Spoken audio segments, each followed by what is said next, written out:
Tonight, we focus on Israel and the American people who are standing with Israel to help the people on the ground in that country. America's Hope starts now.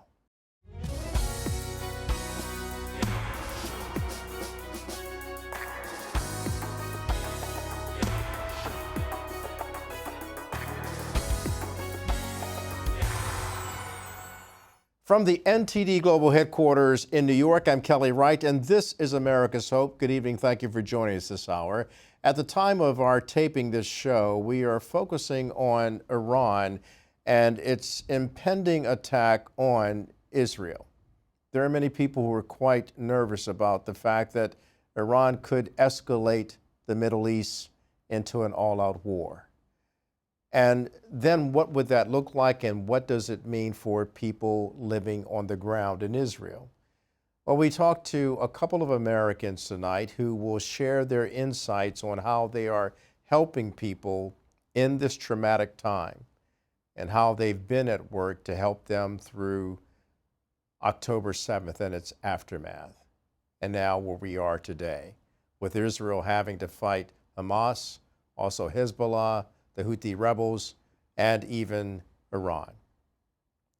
And the question is, how do you keep hope alive in an area filled with so much despair and fraught with so much violence and darkness? Tonight we'll talk to two people who are trying to shine a light and to be a beacon of hope for those living on the edge of doubt. Let's get started. And welcome back to America's Hope. My next guest is Rabbi Steven Weil, and he is part of an organization. In fact, he's the executive director of Friends of Israel Defense Forces. And he's been doing a lot of work to help the IDF deal with the crisis that has unfolded since October 7th. I'm going to let him tell us about it. Rabbi, it's an honor to have you on America's Hope. I hope you don't mind if I call you Steve. We welcome people to America's Hope as being friends.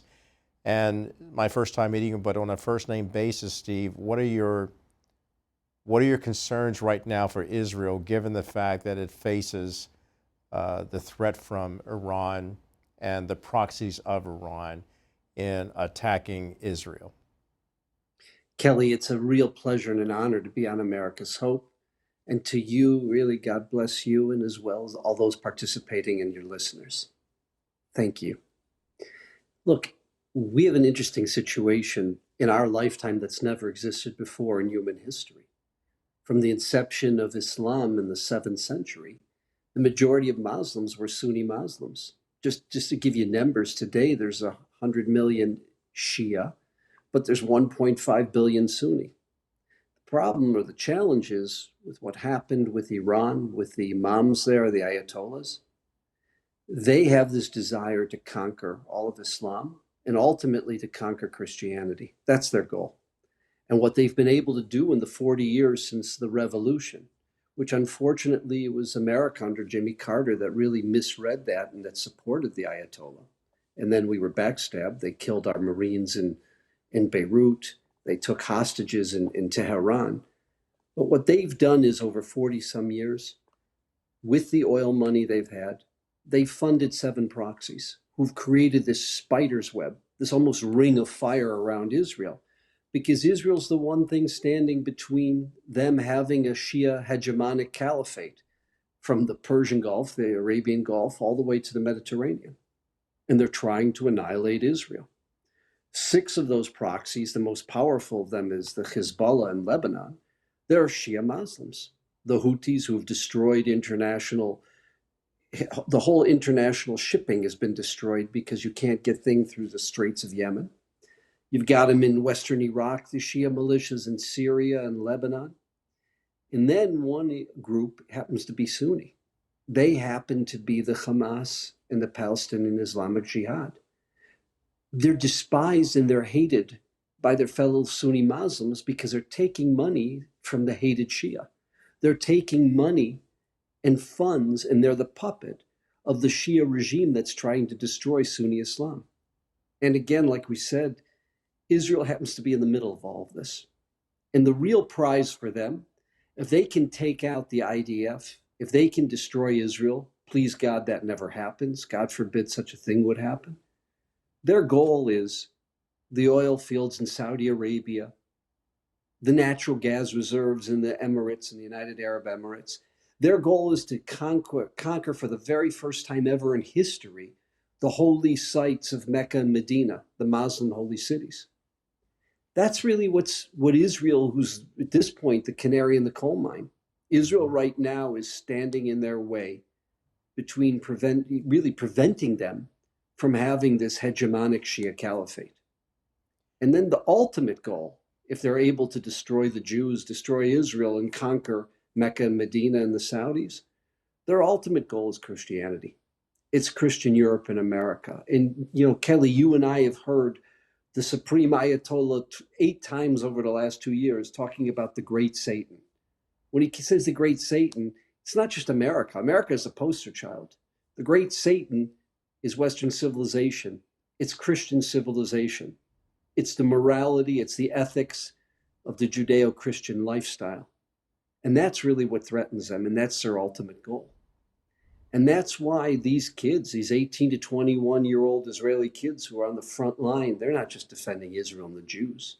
Israel knows it's fighting for its survival and for the world's survival. Let's go back to October 7th, 2023, and let's look at October 6th. You'll recall at that particular time, Israel was going into celebrating Sukkot and then preparing for the Sabbath.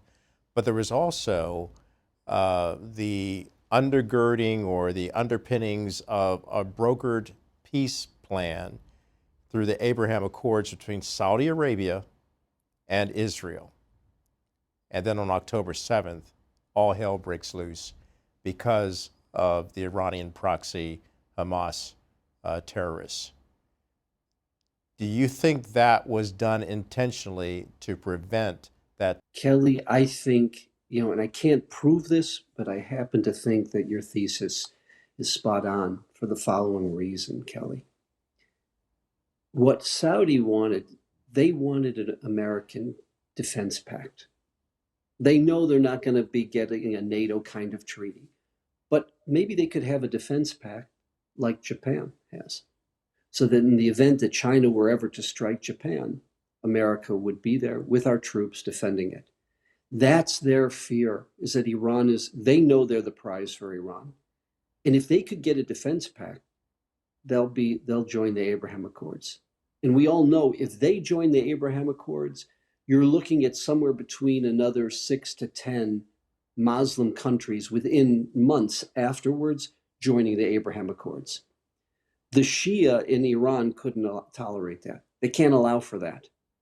They weren't going to strike Israel directly because they don't want to lose the billions that they've spent on their uranium enrichment to develop a nuclear bomb, the billions that they've spent on their missile technology. So the fact that they've been funding by stealing from their own people and by raiding the wealth of their own country, they've been funding these 7 proxies. They gave the green light. They allowed these proxies to do what they did on October 7th. And it was absolutely, in my opinion, one of the most important factors is preventing Saudi Arabia and then by default another 6 to 10 Muslim countries from joining the Abraham Accords. Hi, everybody. I hope you're enjoying this episode so far of America's Hope. If you'd like to see it in its entirety, just click on the link below. Thanks for watching.